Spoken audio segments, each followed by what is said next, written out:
Captain Daniel Briggs had survived a dozen planetary deployments, 2 divorces, and 1 incident involving a malfunctioning espresso machine that nearly took out half of Outpost 47.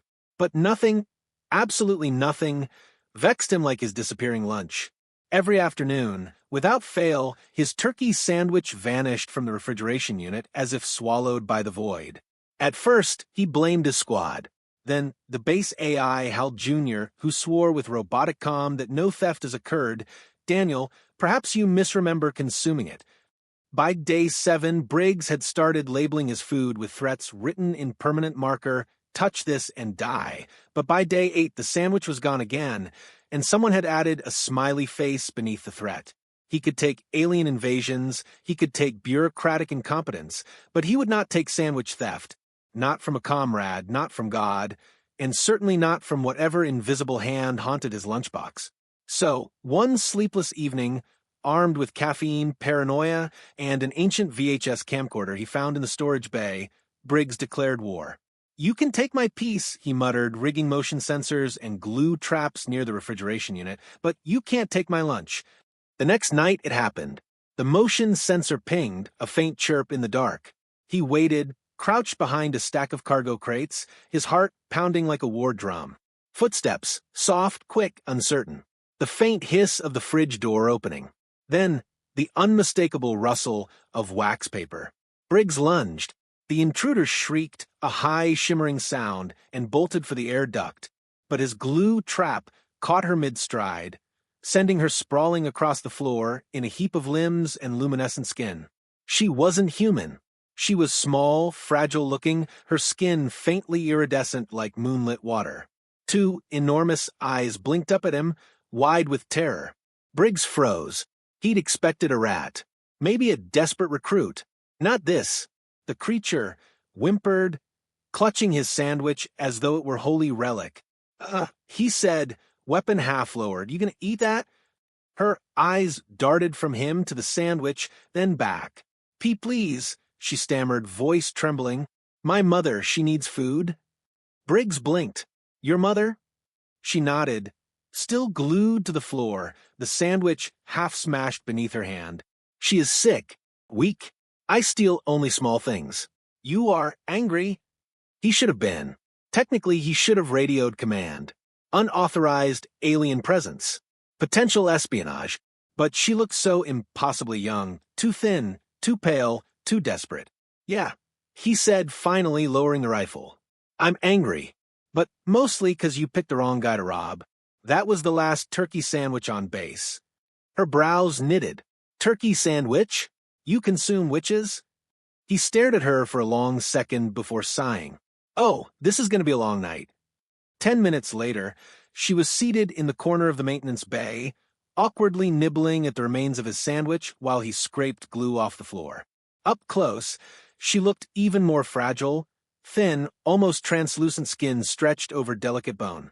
Her silver hair fell in uneven tangles, and her clothes were little more than rags.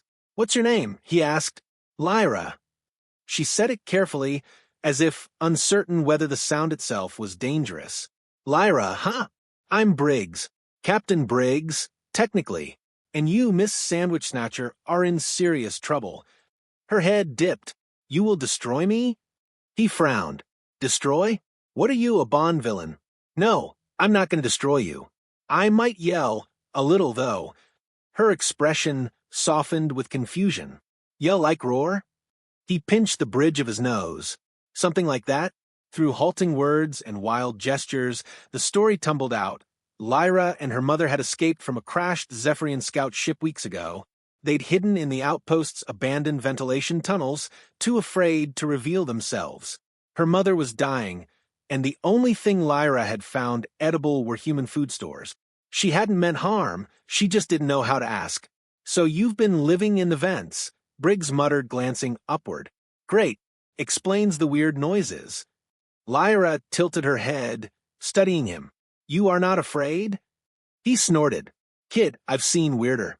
Once fought a crab that could use telekinesis. Lost a good pair of boots that day." She blinked. "Humans are strange.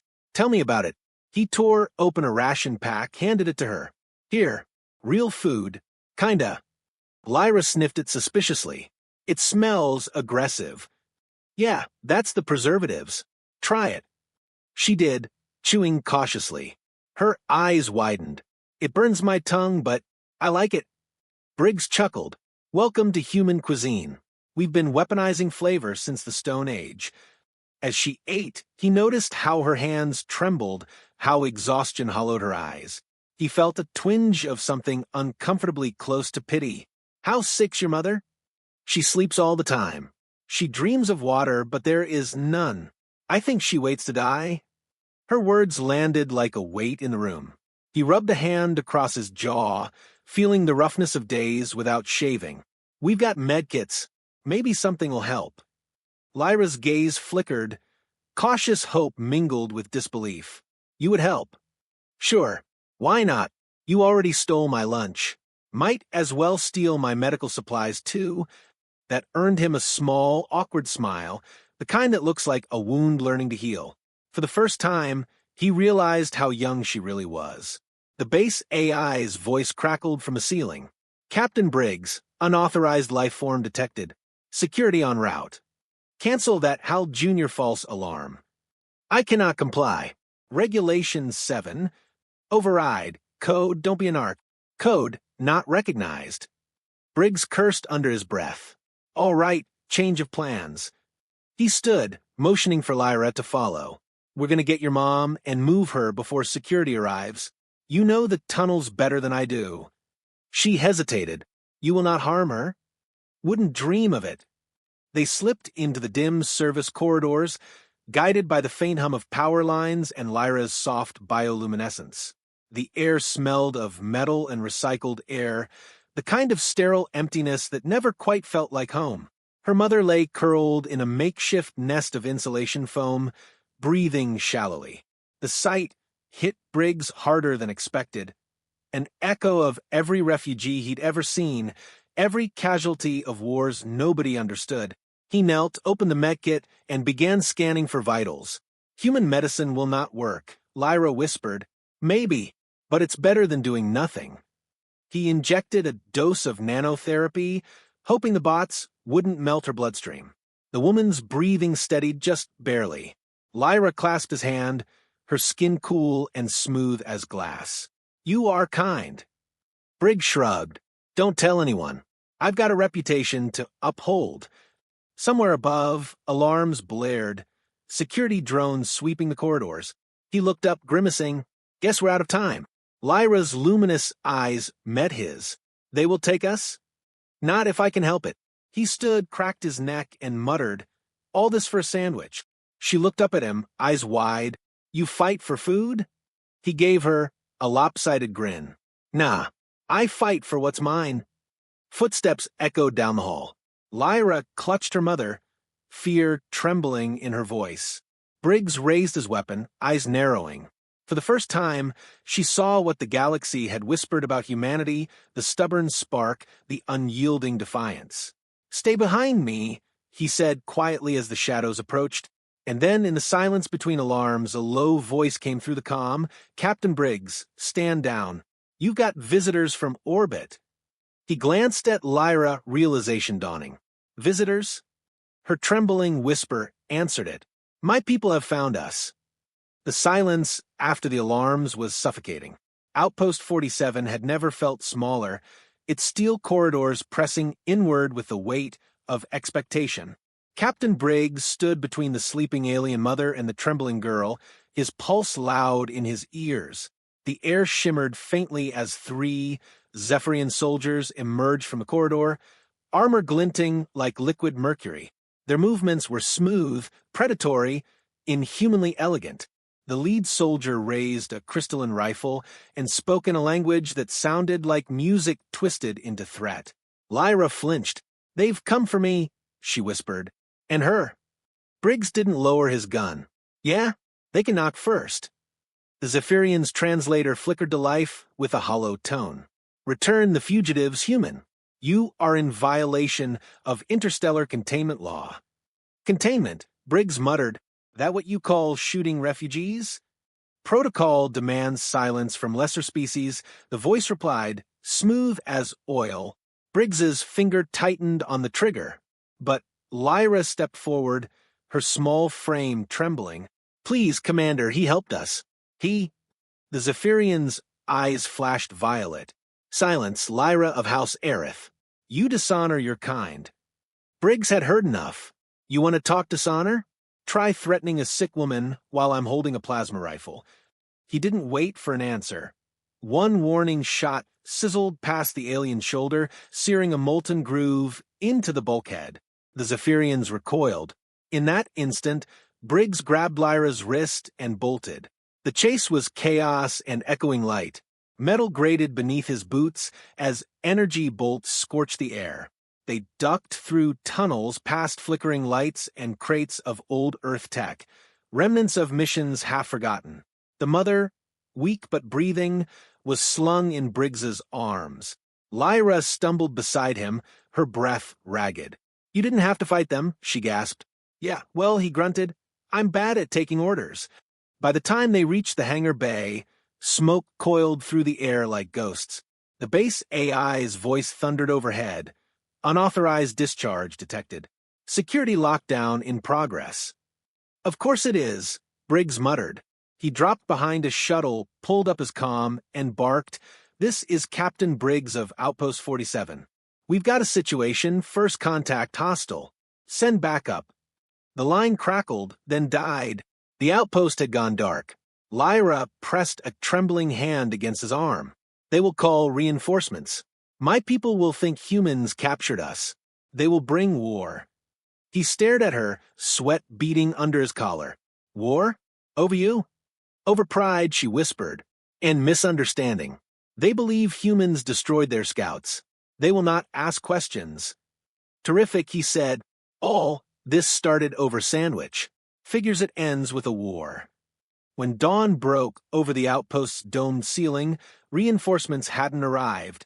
Instead, the Zephyrians were gone, vanished into orbit, but their message hadn't been subtle. Above the planet, a faint shimmer marked the presence of cloaked warships. Lyra sat on the hangar floor, knees drawn to her chest, the faint glow of her skin dimming. Briggs dropped beside her with 2 steaming cups of instant coffee and a jar of peanut butter. "Breakfast of champions," he said, tossing her spoon. She blinked at the jar as if it were a weapon. "This is food." "Sort of," he said. "You spread it on bread. Or eat it straight if you hate yourself." She sniffed it. "It smells aggressive." "That's just the American spirit." She hesitated, then dipped the spoon and tasted it, her face contorted. "It clings to my tongue like regret." He laughed, the sound echoing through the empty hangar. "Welcome to Earth cuisine. Builds character." For a moment, the war above them felt distant, almost unreal. Then Lyra said, quietly, "My people fear yours. They think humans are chaos given flesh. They say your kind destroyed your own moon for amusement." Briggs choked on his coffee. "That was testing. And we didn't destroy it, just visited aggressively." Lyra tilted her head. "So it is true?" He sighed. "Kid, humans do stupid things. But we don't start wars over sandwiches and scared kids. We screw up plenty, but when we fight, it's for keeps." Her gaze held his. "And if my people come?" He stared at the distant shimmer of orbiting ships. "Then I guess I'll teach them how humans say hello." 3 days later, the first transmission came through Earth's network. An ornate declaration written in Zephyrian script, glowing with alien arrogance. The translation AI stuttered word and produced a result so garbled it became an instant meme. "Humans, surrender your sandwiches and kneel." The United Nations panicked. NASA issued a statement about peaceful first contact. Twitter flooded with hashtags, #SandwichWar, #AlienKaren, #TeamPeanutButter. Late-night hosts joked that humanity's first interstellar encounter had started over lunch theft. But in the control room of Outpost 47, Briggs wasn't laughing. The Zephyrian fleet had positioned itself in attack formation. Their message wasn't satire. It was warning. Hal Jr.'s voice broke the silence. "Captain, orbital energy readings indicate weapons priming. Options." Minimal. We are ants poking a microwave. Briggs rubbed his temples. That's comforting. Lyra's hands trembled. If you fight, they will retaliate. They will burn this world to ash. And if we don't, they will see weakness.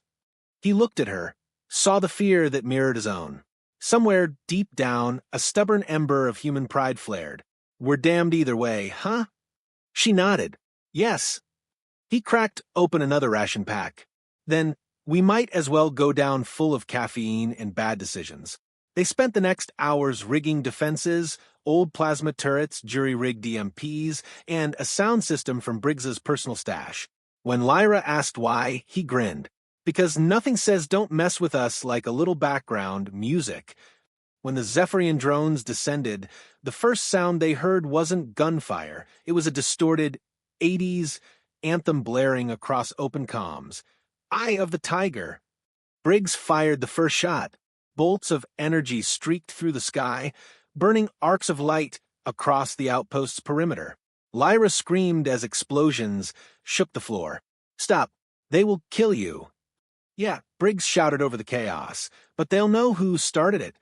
He moved like a man who'd been training for this moment his whole life, all sarcasm and precision. One drone exploded in a burst of silver flame. Another fell to the ground, spinning like a dying firework. The air reeked of ozone and stubbornness. When the smoke finally cleared, the sky was empty. The Zephyrian fleet had retreated, their probe ships in ruin. Lyra collapsed beside him, clutching her chest. You cannot win this war. He lowered his rifle, sweat streaming down his face. Didn't plan to. Just wanted to remind them we bite back. Hours later, Earth received its second alien message. No translation needed this time. Its meaning was carved in pure threat. The Zephyrian Empire declares total war on humanity. Lyra stared at the message, her face pale. They believe you captured me. They believe you enslaved us. Briggs sat heavily, voice dry. Well, that's just peachy. So what now? Outside, the stars pulsed faintly, thousands of ships gathering, unseen but inevitable. Lyra whispered, You cannot stop them. He smiled without humor, picking up the peanut butter jar and tapping its lid. You'd be surprised what humans can do when we're hungry. Above them, the sky turned crimson as the first Zephyrian warship decloaked. The sky burned red. From orbit, the Zephyrian flagship, Vigil of Dawn, unleashed a silent storm of light across the upper atmosphere.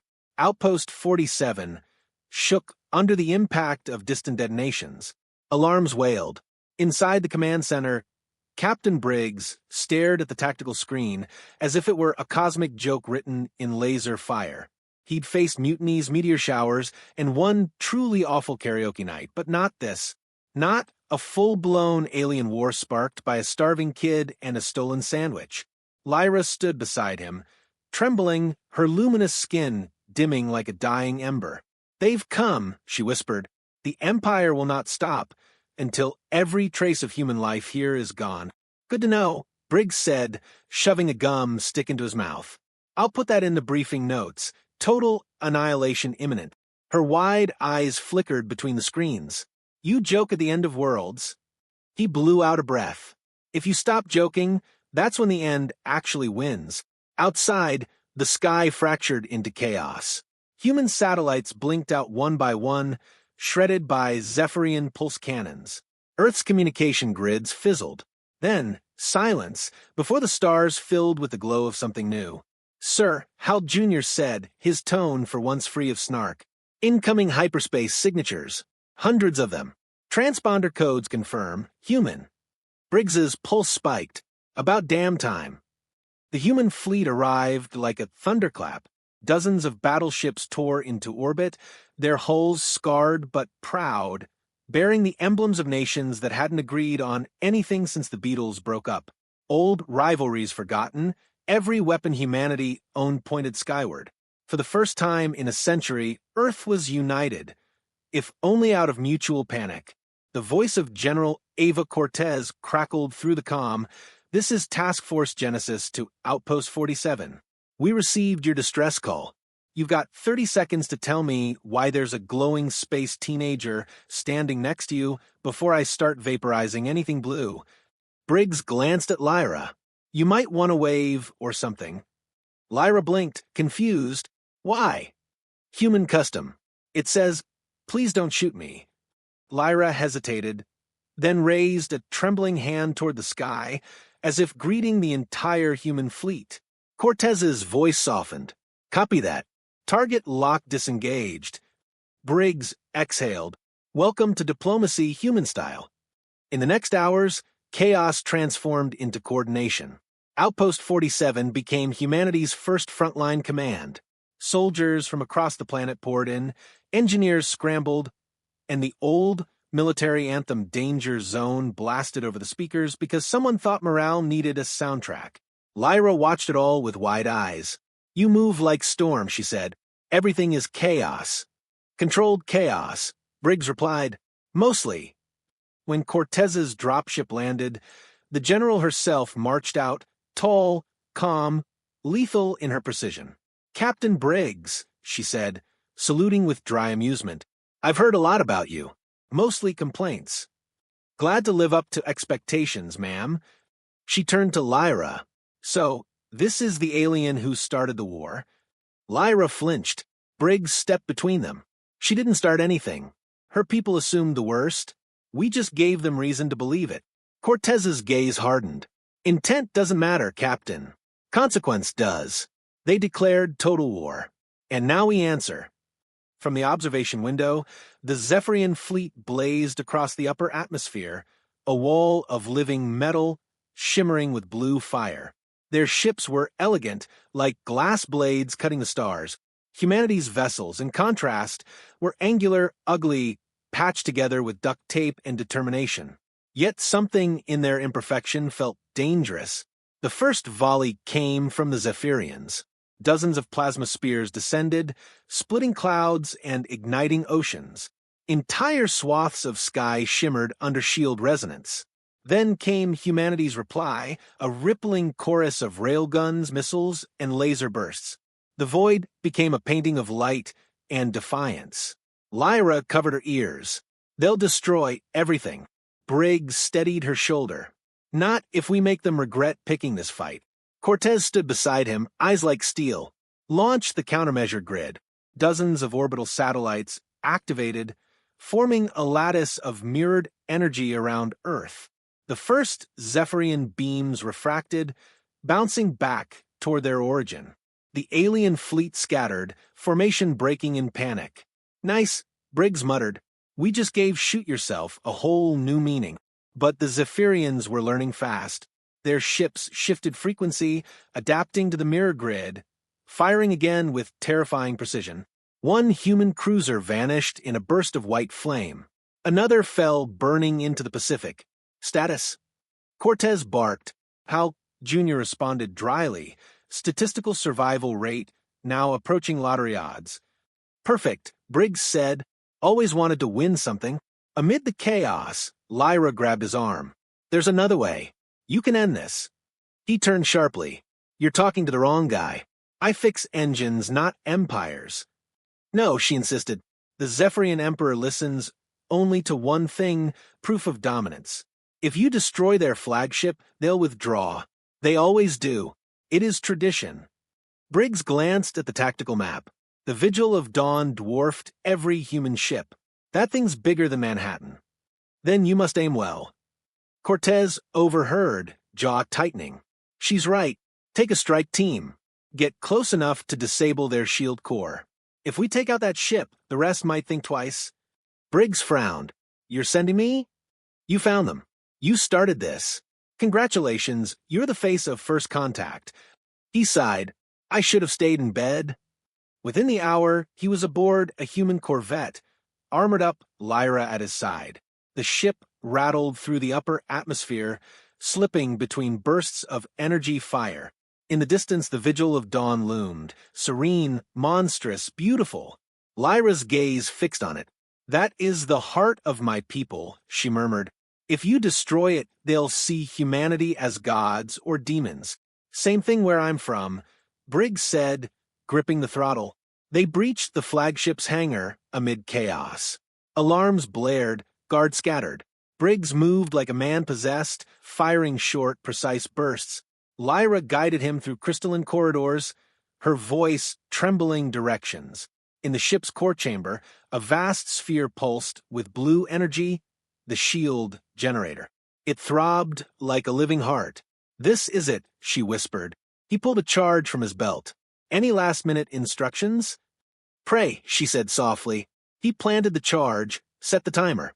The hum intensified. Through the floor, he felt the heartbeat of a civilization older than his species, and in its rhythm, fear. Then came the voice, resonant and cold. Human. The Zephyrian Emperor materialized, a towering figure of light and armor.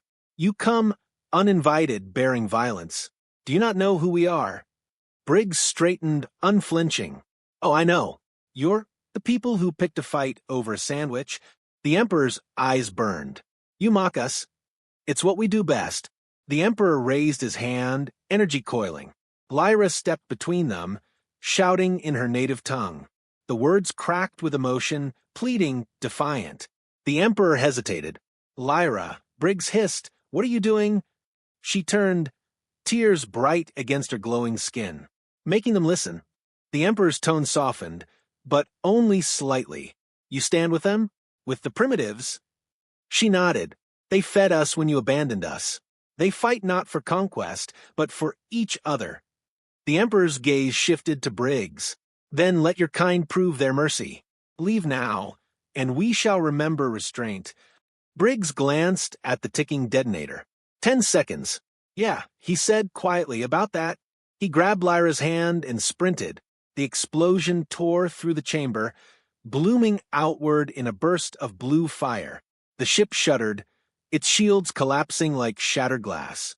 Outside, the vigil of dawn fractured under the pressure, flames rippling across its hull. Back aboard the Corvette, Briggs watched through the viewport as the massive ship disintegrated. For a heartbeat, the war stilled. The Zephyrian fleet hesitated. Then, one by one, their engines dimmed. Retreat signals flared. The sky went quiet. Lyra leaned against him, shaking. "You did it. They'll withdraw now." He stared at the fading embers. "We didn't win. We just convinced them to leave." Cortez's voice broke through the calm, steady but grim. "Fleet confirms enemy withdrawal. Casualties heavy, but we held. Humanity's in the war, now, Briggs. They'll regroup, and when they do, it won't be mercy." Briggs closed his eyes. "Then I guess we'd better be ready." As the Corvette turned back toward Earth, the sky lit with debris, fallen ships burning like new constellations. Lyra looked at him, voice barely a whisper. "Your people are terrifying." He smiled faintly. "Told you we were hungry." Far behind them, deep in the void, a faint Zephyrian signal pulsed, a message traveling across the stars. The war was far from over. The humans had entered the chat, and the galaxy would never be the same. Smoke still rose over the Pacific like the ghost of a god that had choked on its own pride. The world was quiet for the first time in weeks. Quiet in the way a battlefield is after the last gunshot, when the air hums with all the things left unsaid. Captain Briggs stood on the ruined observation deck of Outpost 47, hands shoved in his pockets, watching the sky heal itself. The Zephyrians were gone, their flagship reduced to ash, their empire humiliated by a species that still argued over pineapple on pizza. Humanity had won, technically, but victories like this always came with receipts. Beside him, Lyra leaned against the railing, pale light rippling under her translucent skin. She looked fragile, like a being made of breath and sorrow. "My people will not forget this," she said softly. "You destroyed our heart, Captain." Briggs glanced at her. "If I hadn't, they'd have burned ours." She nodded, but her eyes were distant, haunted. "You were right about humans," she whispered. "You fight with chaos and kindness. It confuses the stars." He smirked faintly. "We try to keep the galaxy guessing." The deck creaked as General Cortez approached, her uniform still stained with soot and victory. "Command says the Zephyrians are pulling back to their outer systems," she said. We're monitoring chatter. Seems their emperor survived, barely. He's calling it a tactical retreat. Right, Briggs muttered. That's what I call running away screaming. Cortez allowed herself a small grin. Earth's united for the first time in a century. Every world power just signed the Genesis Accord. Congratulations, Captain. You accidentally ended global politics. Guess I'll add that to my resume. Saved humanity, started galactic drama. Her smile faded. Don't get comfortable. The Zephyrians will lick their wounds, and when they come back, they won't underestimate us. The universe just learned we exist, and that's never a good thing. She turned and left, leaving the weight of her words behind. Briggs sighed, rubbing the back of his neck. You'd think winning would feel better. Lyra tilted her head. You've changed things. Maybe more than you meant to. Story of my life. They stood in silence for a while, the sea below glimmering with scattered debris and sunlight. Then Lyra reached into her satchel and pulled out a familiar object, a slightly squashed peanut butter sandwich wrapped in foil. Briggs blinked. You kept one. Her lips curved into a small, sad smile. It reminded me of the first time I saw you, before the war, before everything. He took it from her gently, unwrapping it like a relic. You know, he said, voice softer now, it's kind of funny. Empires fell, fleets burned, and somehow it all started because you were hungry. Lyra looked down. I just wanted to feed my mother. Briggs nodded. And I just wanted lunch. Life's funny like that. For a moment, the absurdity of it all hung between them. How the tiniest, most human act of generosity had spiraled into a war that spanned the stars. And how, somehow, kindness had survived the fallout. Do you think your people will come back? He asked. Lyra hesitated. Yes, but maybe next time they'll come to talk instead of conquer. He took a bite of the sandwich, stale, crushed, still perfect. Then I'll save Mesite. She laughed softly, the sound fragile but real. Below them, a column of soldiers raised the human flag over the battered outpost. The anthem played faintly from a damaged speaker, crackling and distorted. It sounded less like triumph and more like defiance.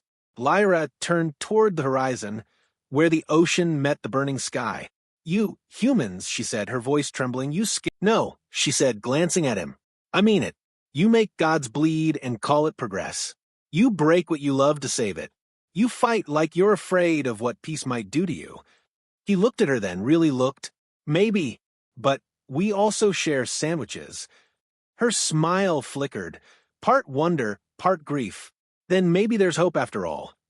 They stood there as the wind picked up, tugging at their clothes, carrying the scent of salt and smoke. The world below was rebuilding itself, brick by stubborn brick. Above, the stars blinked quietly, witnesses to a species that had just kicked the door open on the galactic stage. A transmission crackled over the comms. Hal Jr.'s unmistakably sardonic voice. Captain, Command wants you in debriefing. Also, they'd like you to stop eating mission evidence. Briggs rolled his eyes. Tell them it's diplomatic food exchange. Lyra laughed again, wiping a tear. You humans and your rules. He offered her the last half of the sandwich. Hey, if we're gonna rebuild the galaxy, might as well start with lunch. She took it, hesitant, then bit into it. Her eyes widened slightly. Still sticky? Yeah, Briggs said, grinning. That's peanut butter diplomacy for you. A moment passed, peaceful, fragile, and absurdly human. Then, far beyond the atmosphere, in the black between stars, a signal pulsed faintly. Not Zephyrian this time. Something older. Something watching. Briggs squinted up at the night sky. Great. Who's next? Lyra followed his gaze, her expression unreadable. Maybe the universe just wants to see what you'll do. He smirked, turning away from the horizon. Then I hope it likes chaos.